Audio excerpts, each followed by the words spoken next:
Hey, what is up, everybody? This is Stevie Breach coming to you here today. We're talking about WrestleMania 35 and the Andre the Giant Memorial Battle Royal. I can honestly tell you that I might be a little bit behind the times, but as of right now, I think the only person that have nominated themselves for the Andre the Giant Memorial Battle Royal is Braun Strowman. Braun Strowman was my pick to win the WWE Universal Championship not even a few months ago, where they did the Brock Lesnar versus Braun Strowman match. I thought that was going to be a lock for him to win the title and Brock to go off to, do his UFC stuff and just fade into the background. Maybe if he wanted to come back and have a WrestleMania match, just sort of have a match to fill out the card. But Brock won the match, and Braun plummeted like a rock in the last few months. I thought that, honestly, Braun sort of got hot around WrestleMania time.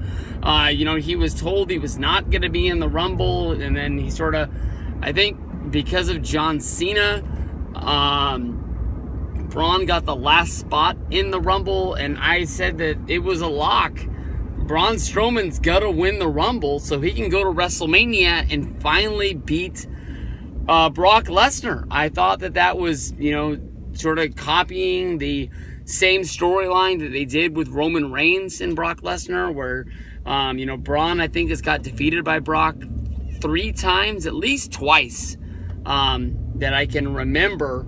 And he was finally going to conquer him at WrestleMania so we could have the happy ending and WWE can have their big, new, huge superhero guy. But I guess the Roman Reigns news of him returning, getting good news that, the cancer was in remission. Is that the right word? And he was going to be coming back to WWE sooner than they thought, and said, hey, it's better to have, Roman be this main event guy than Braun.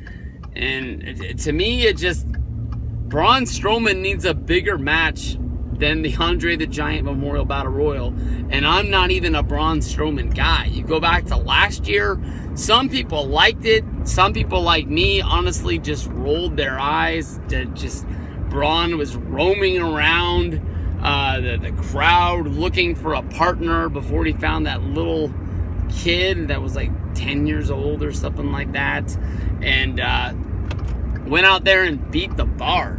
I think we all knew that Braun Strowman was going to beat the Bar, whether if Nicholas was there, that was that kid's name, or if he wasn't going to be there. So, I mean, it just was a foregone conclusion. And then when it all comes down to it, I think they ended up giving away the tag titles the next night on Monday Night Raw, so Nicholas could go back to being a 4th grader and, enjoy his life before coming back to WWE after he graduated college, or whatever that storyline paid off for. But I don't know. I mean, it makes me think about, like, Lex Luger. I mean, well, Braun Strowman was never in a main event, but you can definitely tell that in the last 2 years, it looked like they were putting the gas behind Braun Strowman being, the champion, being one of the main guys. And it's almost like what they did with CM Punk, where CM Punk was like the main guy in the company until WrestleMania time, and Undertaker came back and Triple H wanted to have a match, and next thing you know, the guy that had been carrying the company for the past year is like in the 4th important match of WrestleMania. And here's Braun Strowman pulling a Lex Luger involved in the main event angle of WrestleMania 10, and in an opening tag match to WrestleMania 11. Braun Strowman's probably going to be wrestling on the pre-show. I mean, honestly, they could put the Andre the Giant Memorial Battle Royal on the main card. I know that, the past few years, Andre's sort of found his way to the pre-show, and, because the match is filled with the Zack Ryders, Kurt Hawkins, I almost said Yoshi Tatsu's, but that guy hasn't been around in forever.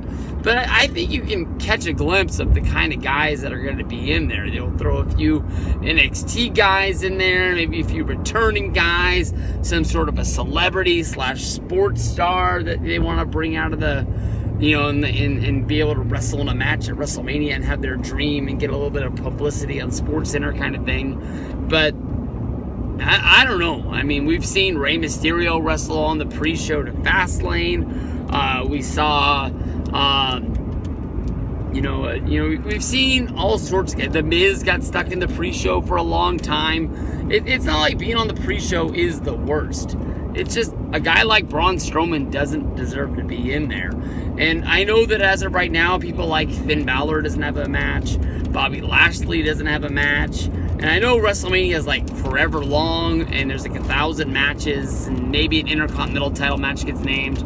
But if you fill the Andre the Giant Memorial Battle Royal up with guys that are stars, in my mind, like, you know, Finn Balor, Braun Strowman, the match is already a joke. I mean, it's just, the match went downhill, like, after WrestleMania 30, when we noticed that, like, hey, Cesaro got the win. The next night on Raw, they smashed the trophy. But, hey, Cesaro hooked up with Paul Heyman, and he was a Paul Heyman guy. And then Cesaro never got anywhere higher than the Intercontinental title. And I don't even can remember, I can't even remember him winning the Intercontinental title. I remember him having a match, and I think that was around the time that Jack Swagger turned babyface, and he got really hot around that time. And it was like Van Dam, Cesaro,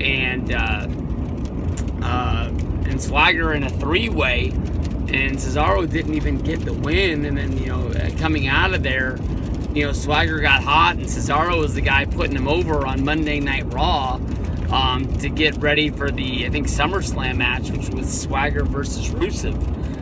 So, hey, weird stuff happens in the world. I mean, and Baron Corbin got the win. They put him on the main roster.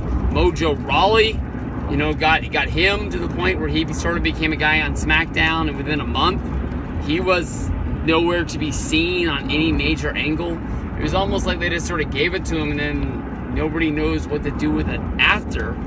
That makes it just, it's a match to get everybody on there, and it is what it is. But in my opinion, you know, Braun Strowman for the second year in a row is getting put in a match that just doesn't make any sense. And I think a lot of people will agree with me on that.